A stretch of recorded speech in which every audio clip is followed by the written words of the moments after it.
I just ran the Sydney Marathon, and I would be absolutely remiss if I didn't take an opportunity to just go and make this nerdy as hell video, giving you a blow-by-blow of everything that happened and everything that went on. So this video, I've just got to warn you, it is slightly nerdy. It is going to be quite detailed, and it's going to be more about me unpacking the blow-by-blow of the race. So if you're here to just see what my experience of Sydney Marathon was like, check out the video that is in my description that I released last week. And this could get pretty long. So, just, you've been warned. I'm going to go through the whole weekend from go to woe until I cross the finish line. Let's start with the travel down, because obviously I was traveling from Cairns down to Sydney. I finished work on Friday. I'm now on holidays. Friday night, the kids had their last club night for athletics. So it was a very, very busy Friday, and that meant that I couldn't fly down until Saturday morning. I got to the airport before 6 o'clock. It was really, really weird. When I got there, they told me the flight had been delayed by half an hour. I was sitting around, got myself comfortable, got myself ready to, use the time. And then an announcement comes over going, hey, you might have got a text message saying this plane's going to be late, but it's not. So hurry up and go to the gate. So we got shuffled onto the plane, and I really hope nobody missed their flight. Got into Sydney at about 9:30. By the time I caught a train into the city, it was about 10:30. And I thought, I'll go to my hotel, drop a bag, and then get to the Expo. Surprisingly, got to the hotel and my room was ready, which was awesome. A huge bonus. So dropped my bags in the hotel room, decided to go to the Expo straight away. If you're considering running Sydney in the future, go to the Expo as early as possible. This year it was in a better location. It was in Darling Harbour, so I was able to just walk down there from where I was staying. It was really quite close. When I got there was a massive line, like huge line out the door, but it got even worse. Go early, otherwise you're going to be there for a long, long time. So one of the weird things about Sydney is they do the bag drop straight after bib collection. There is no bag drop on the day. You've got to do it before you even go through the Expo. So I found that really frustrating, and I wasn't a fan of that at all. It's the second year in a row that I've seen that at Sydney, and I hated it both years because you have to make the decision the day before. Now, I've just flown in from a completely different climate. I have no idea what the weather's going to be like. I have no idea what the weather is like and how I'm adapting to it. I had no idea what it was going to be like at 9 o'clock in the morning because I hadn't been in Sydney at 9 o'clock in the morning. It was a little bit frustrating. I made the choice not to drop a jumper, and that was a big mistake. Anyway, on to the Expo. It was bigger and better than 2023. It was a really cool Expo, and it was a great vibe, just having all the people around, checking out some of the different exhibits. I tried Before You Speak coffee for the first time, this performance-oriented coffee. It was gross. I don't know, maybe I tried the wrong one. It was really good to, get some free samples, check out some of the stuff, and then I popped into the Shocks booth to say g'day. After the Expo, I went back to the hotel room and just hung out. I edited a video. I got nervous as hell. I watched a movie to try and calm down. That worked a treat, so thank you, Nick, for the tip there. And then I laid my gear out and got my gear ready. So while we're talking about gear, let's talk about the gear that I chose to race in. Starting off with the One Running singlet. That thing was amazing. That was given to me as part of the Shocks promo. I absolutely love that singlet. Oh, it's the best. My stock standard, my 2XU Lightspeed shorts, I've worn those since May last year to race in. So I've done multiple half marathon races. I've done last year's Sydney Marathon in them. Pretty much every PB that I have set in those shorts. So it was a no-brainer. Standard 2XU socks, they're staples. I love them. I went and bought a heap of them when they were on discount, so I've got them for years to come. Next one was my Ultimate Direction running belt. This is it's a utility belt. It's pretty big. It fits a lot of stuff in it. But when I'm running, when I'm racing, and when I'm away, I find I get really weird if I don't have access to my phone. That just helps me relax and feel like I'm calm. So I make sure I carry my phone. I wanted to carry 8 gels with me, and I needed to carry some battery stuff for my camera. So the utility belt's just the best option, and I use it in training so much that I don't even notice it when I'm racing. The Shocks headphones, I had those there because that was part of the promotion. I was having an issue with the left one. It wouldn't charge, so I decided on the day not to wear those. Sorry, Shocks. I wanted to wear them, but yeah, I wasn't going to wear something that was going to drop out halfway through and then just be an annoyance for the rest of the day. My standard Gouda Sunnies, I don't know, I need to find a new brand of Sunnies. I'm breaking up with Gouda because I'm sick of how the lens coating comes off those. I've got my last pair. I just need to basically buy a new pair of Sunnies. Shoes.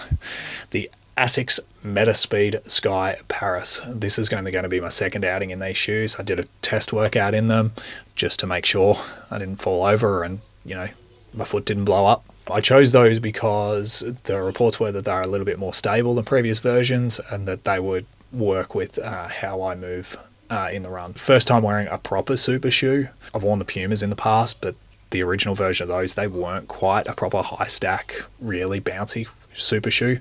I was sort of halfway there. So these ones were amazing to get into these and just feel how how the legs ticked over and how they bounced along was awesome. Finishing off with 8 High Five gels. I picked those up for $1 each. I just bought like 200 of them last year. So I've got a stack of those. So that's what I'll be using just because they're cheap and I go through a heap of them. Went to bed reasonably early that night, knew that I was getting up early the next day. Getting to the race, I woke up at 3 o'clock in the morning, ate some Danishes, just got a couple of those in quickly, had a cup of coffee and took in 600 mils of electrolytes. Then, because it was so early, so I'd sort of planned out how my morning was going to go based on transport times and all of that sort of stuff. Plan was to leave the hotel room at 4:30, ready for an early train to get to North Sydney and then get to the starting gate before 5. Yeah, I then faffed like you would not believe. Down breakfast and coffee within like 10 minutes and then I just stuffed around. So all of a sudden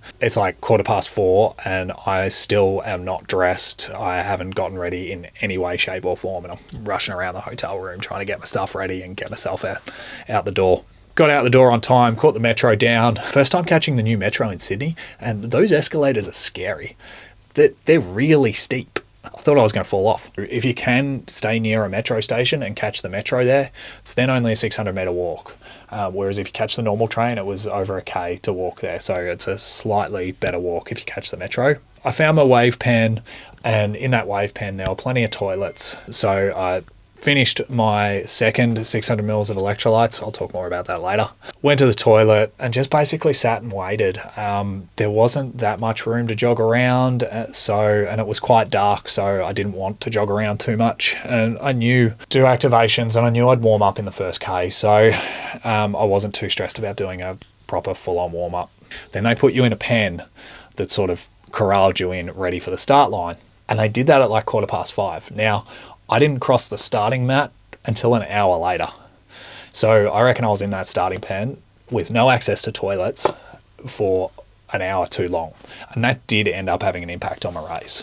While I was sitting there in the starting corral, I had one gel. The start of the race, it was a really odd start because it's such a big event. Like managing 25,000 people like that must be a logistical nightmare. So kudos to the race organisers for how they managed the start. It was a different experience to me, not being able to see the start line or have any idea where the start line is, and not being able to hear the gun go off or anything like that because we were a fair way away. When that gets opened up, you walk from your corral to the start line, and that was a couple of 100 meters walk. It was really interesting because sort of as you saw people go around the corner, because you walked a couple of 100 meters and then you turned a corner to walk a few 100 meters more to the start line. As soon as people were turning the corner, they were running. And there was nowhere near the start line or anything. So I chose to walk and very deliberately slowed myself down, relaxed, wanted to walk to the start line and cross the timing mat. They did a bit of a wave start. So I think they stopped a bunch of people on the line and then said, ready, set, go. But people who were walking, like me, were still 300 or 400 meters back. So it was a bit of an anticlimactic start. Anyway, crossed the starting mat and then I knew it was going to be downhill, but I just didn't factor in how steep that downhill was. So the first 1.5K was really steep. In that 1.5K, you dropped 50 meters. So there were parts where you really had the brakes on coming down that hill. Straight after that, you hit the bottom and then you hit the bottom of the bridge. And so then you climbed 22 meters up to the top of the bridge. And then it was more downhill and it was another 50 meters downhill off the other side of the bridge. So the first 5K, you're dropping down over 100 meters of elevation, which means two things. You're probably going to go out too hard and your legs are going to be stuffed after 5Ks, like that sort of pounding. I think I controlled myself pretty well. I think I did a really good job through there. Just took it easy, tried to maintain the pace that I'd planned to around 4:30s, and I did that. Unfortunately, having been in the corral for so long, I desperately needed to pee, and I wasn't the only one. There were a lot of people in the first 5Ks peeing on the side of the road. there just weren't any toilet blocks or anything like that once you started for the first 5K, because you're on motorways and on the bridge. There's nowhere to set up like good toilet blocks. So basically any garden bed in that first 5Ks became the most well-watered garden beds in Sydney for the day. You came off the bridge, ran around Darling Harbour, and I had my first gel at 4.5K. That came along really, really quickly. Sort of you're running downhill and you're controlling yourself downhill. Then you're on the bridge, and the bridge is a K in itself. So you're sort of a couple of Ks in, and you're looking around and sort of overawed by everything that's going on. So it would have been really easy to miss that first gel. I'm glad I did it. So gel at 4.5K or so, and then first drink just after the 5K mark. And I got that first drink. It was hectic, but it was good. I went through 5K. This is an interesting point in my results. I went through 5K in position 4,863. I was doing a lot of weaving at this stage because I'd started in a pack that was a lot slower than what I wanted to do on the day. So anyway, 5 to 10K, you're in the Darling Harbour, Pyrmont area. It's really hilly. It's up and down. You're weaving constantly. It's an interesting area, beautiful, scenic, and you can see why they want to have it in the marathon. And I really like it, but a lot of elites and there's a lot of people who are unhappy with it. I managed to find some portaloos at about 5.5 to 6Ks. Fortunately, yeah, everyone who hadn't peed in the first 5Ks on a wall had made the same decision I had. So I lost about 3 minutes waiting for a toilet, but I wanted to do the right thing. I didn't want to be peeing on the side of the road. I just don't think that's necessary. Going through Pyrmont, there's this controversial boardwalk area where basically you're running on roads and then all of a sudden you go around a really sharp corner and you're on this boardwalk it's not a boardwalk, they're on this path that's right on the edge of the harbour, and it's so close to the edge that they literally have a lifeguard stationed on the corner. I think that's a really cool part of the course. I just think you're coming around the corner and you've got the harbour opening up in front of you, the lifeguards there. It's just a really cool experience and I love it. I think that's a really good inclusion. Then you're back onto the highway and you've just got beautiful views for the next 5Ks. That 10 to 15K section is probably where it was most different this year than previous years because you're on the road the whole time. Last year through that section, they put you through parks, on gravel paths and footpath and stuff like that. Whereas this year, they kept you on the road the whole time, which was a smart decision with 25,000 runners. You went under the bridge, you did all the iconic things in that 10 to 15K mark. That's the beautiful section that people love running through, and I feel absolutely blessed to have had the opportunity to run through it. You run underneath the harbour bridge, you come around the corner and you see the Opera House comes out of nowhere across the harbour. Then you go through the rocks, huge party in the rocks with a DJ, and that's a really cool vibe through there. Then this year, rather than going through Circular Quay, you don't get to go through there. You go straight up Pitt Street and straight through the CBD. Now, Sydney CBD is the biggest and most densely packed in Australia, so it's really quite amazing for me to be in there, just looking up the whole time and seeing the skyscrapers and being in that area. So that was pretty cool. It was hard to maintain pace though through there. Sydney CBD is hilly, the roads are narrow, and there's tall buildings everywhere, so your GPS just goes nuts. As you're coming through the 15K mark, towards 15K mark, you head out of the CBD, you do a bit of weaving through the CBD, and then head out onto Macquarie Street, and then you're up for the big climb of the race. The big climb goes from Hyde Park up Oxford Street, straight up, and that's what separates and really breaks quite a few people. So the 15K mark is at about Hyde Park there, and up until this stage I was doing really well with my gel strategy. Just before the 5K mark, each 5K marker was coming up, I'd have the gel, then you go through the 5K marker, then there was a drink station right there, so it was really convenient, really handy. Went up the Oxford Street climb and I knew that it was going to be hard work, and I knew I hit it too hard last year, so I just wanted to maintain my effort, just, really cruise up it and just feel strong going up there, and I did that really well. I knew that at the top of that hill there was a long, flat, straight section, so I knew that's when I'd be able to get into a rhythm, and I was really looking forward to that because up until that point it had been really hard to maintain that effort and just, be able to judge what was the right effort and what you needed to settle into. Basically, once you got to the top of that hill, which is somewhere between 17 and 18K, you then hit the wide open road of Anzac Parade and were really able to then just lock in and get yourself in that cruise mode. 20 to 25K, completely uneventful. That's part of a 6K out and back section. You're able to just relax. You could see people around you starting to hurt because a lot of people, this is their first marathon. This is their first time trying to do this sort of thing. And you could see them starting to drop off. For me, this was the part where I got to settle in and relax, and I started to take notice of the people around me. There was a guy pushing a lawnmower for Movember, and then there was another guy I ran past with a t-shirt, bring back puka shells. Kudos to both of those guys. 25 to 30K was mostly more straight and open road. At 28K, you then turned into Centennial Park. This is the bit that broke most runners last year because this is where you did a whole bunch of out and backs in the sun. This was later in the race this year, so a lot of people had already started to break, and I was really ticking past a lot of runners. It was quite lovely this year. There was only one lap around the outside. It was just really nice to get into the park and just experience what running in Centennial Park is like. I really enjoyed it this year. Ticked through the 30K mark, and I was still maintaining my gel strategy. I was feeling good and I was feeling strong. In that other video, I filmed a segment of me running through the 30K section, and you can see my mindset change then and there because I knew last year I got to 30K overconfident, and by 35K my race was done. I'd blown up and it was a horrible experience for the rest of it. So I knew that 30 to 35K mark was going to be really difficult, and that was going to be a part where I needed to really focus and work hard. So I switched on straight away. I wanted to concentrate and nail it. I had two huge mental barriers getting through there. There was the 32K mark where it started to hurt last year, and then there was a hill just before the 35K mark where I really broke last year. I knew I was going to push through no matter what. Got through the 32K mark nice and strong, and I'm like, okay, cool. I'm better than I was last year. I know that. By this time last year, I was starting to cramp. I was starting to lose my abdominal strength. I knew I was better off. I then hit the corner to turn right and go up that dicky little hill that broke me last year, the one where I was halfway up it, threw up all over myself, and my race ended then and there. I knew this year I was going to push through no matter what. Things were starting to get sore and tight, and I was starting to feel the impact of having run 30 odd Ks, but I was going to do it. Shout out to the guy on the corner who called out to me as I was running. Thanks, man.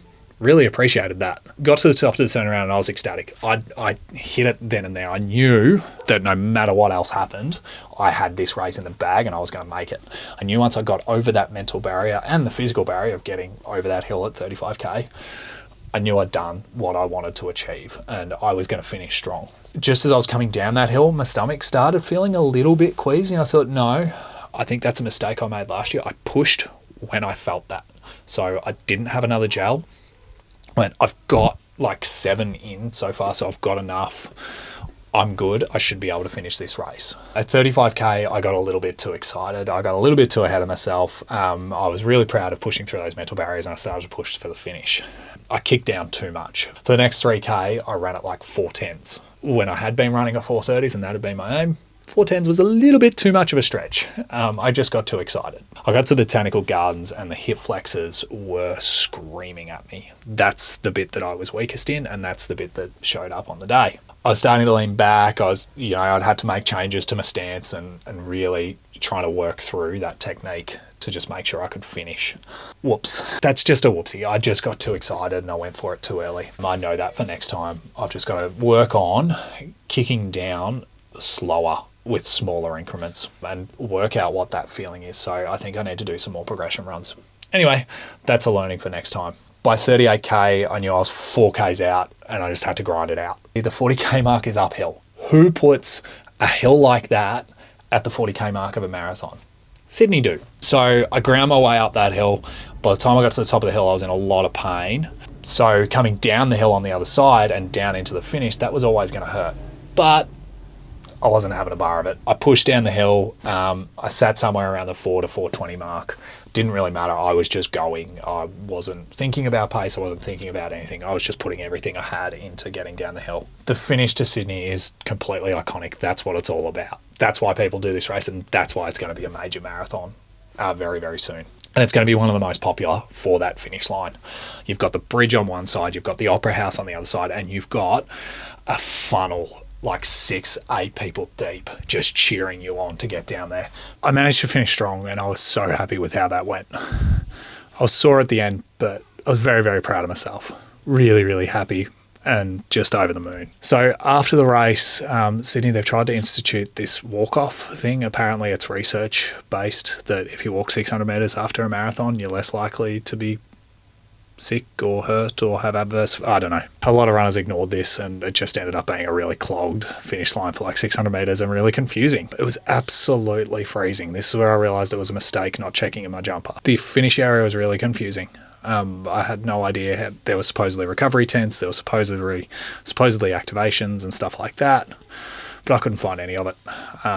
There's just a big area, and yeah, I ended up just wandering, climbing the massive hill and wandering back to my hotel room. It's interesting, crossing the finish line and going through that walkthrough area, that was great. You know, there were plenty of people to talk to and really great camaraderie, and then you got to the end and it was just sort of standing around feeling a bit flat. So I don't know if that's just my experience because there was nobody there with me or what, but maybe that's something that Sydney could look at improving for the future. I just stood around for a bit and then called it and went back to the hotel and got some breakfast, which was quite delicious. What did I learn from this experience? Well, first and foremost, I went in with the right attitude. No goal time, but a goal strategy. That was the right way to approach this marathon, and that's how I'll approach marathons in the future. I had a strong nutrition plan, and that worked a treat. It may not be for everybody, but for me, the distance-based gel plan worked really, really well. I was really happy with how that went. It just meant that every 5Ks I knew what I was doing, and I got the nutrition in, then I got the water in, and then I was happy for the next 5Ks and I didn't have to think about it. I took on too much liquid race morning. 2 electrolytes was way too many. I think I was just, concerned about last year's event and what happened. So in future, I'll just take 1 water bottle and 600 mils of electrolytes. That's enough. My pacing strategy worked well. I was comfortable. I hit my targets.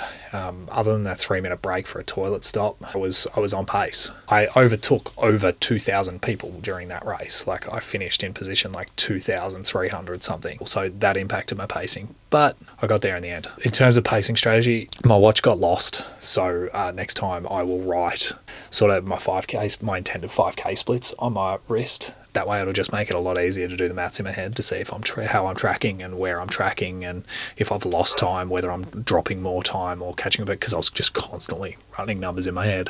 And stupid me, I need to turn off K splits. I got first K in and K went up. No, I don't think there's a way to do that while you're running. Next steps. I feel very, very differently this year than I did at the end of Sydney Marathon last year, which I'm really happy about. Last year, I was down in the dumps. I wasn't interested in running at all. I was the fittest I have ever been, and I was fitter than I am now. But I hated running and I wasn't interested. Whereas this year, I'm already planning my next marathon, and that feels good. I want to keep running and I want to get back into it. So that's a good feeling. My next steps are to figure out, well, how fast can I go over the marathon? Expel my demons from Sydney. I would love to go to Sydney again next year. If the opportunity comes up, I'll definitely do it.